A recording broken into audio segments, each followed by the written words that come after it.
عايش حياتي زعلان وكأن الزعل اتخلق علشاني، شايل هموم من بين الناس وكأني وحداني، ماشي في طريق كله مواجع ولوحدي بعاني.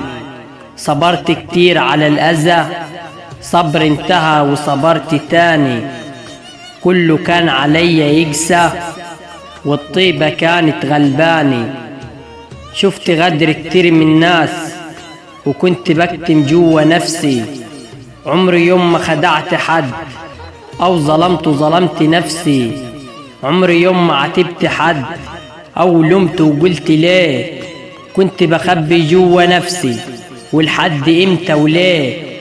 نفسي أهرب من الحياة، نفسي أمشي غير مكان، نفسي أحكي اللي في قلبي أو يحس بيه إنسان، نفسي يوم أنسى همي، نفسي أعيش لحظة سعيد، نفسي أسيب كل الماضي ونفسي أبدأ من جديد.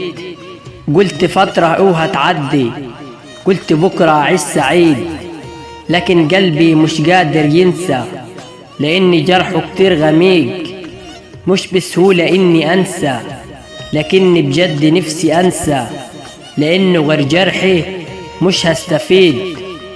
قلت فترة وهتعدي، ما ممكن حزني يعمل تحدي ويبدأ تاني من جديد.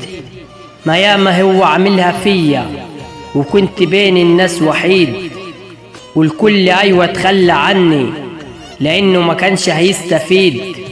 طالما ملوش مصلحة عندك هيسيبك في همك وحيد، لأن محدش بيفيد إلا لما هيستفيد. اكتشفت ده لوحدي لما كنت أنا وحيد، لما الكل تخلى عني والألم كان شديد. قلت الصبر يداوي جرحي، أتى بالصبر موت بطيء، ياما كنت منه خايف لكني لقيته في الطريق. والطيبة أيوة كسرت لي قلبي، وكان القدر والنصيب لما باعني حب قلبي بدون سبب أو تبرير.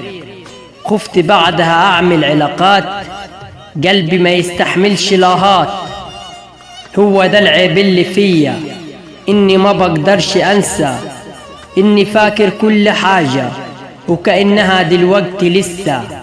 ده اللي خلى قلبي على طول يتألم، ده اللي خلاني أبعد على الناس، مش عاوز أختلط معاهم ولا أتكلم، مش عاوز بسببي حد يتألم.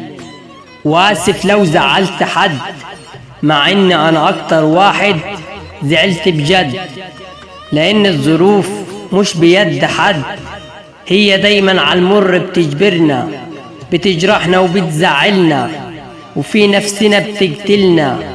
موالي ده مش موال حزين، موالي ده عن قصة حياتي، أنا اللي قست عليا السنين وأنا اللي رضيت بالقليل في حياتي.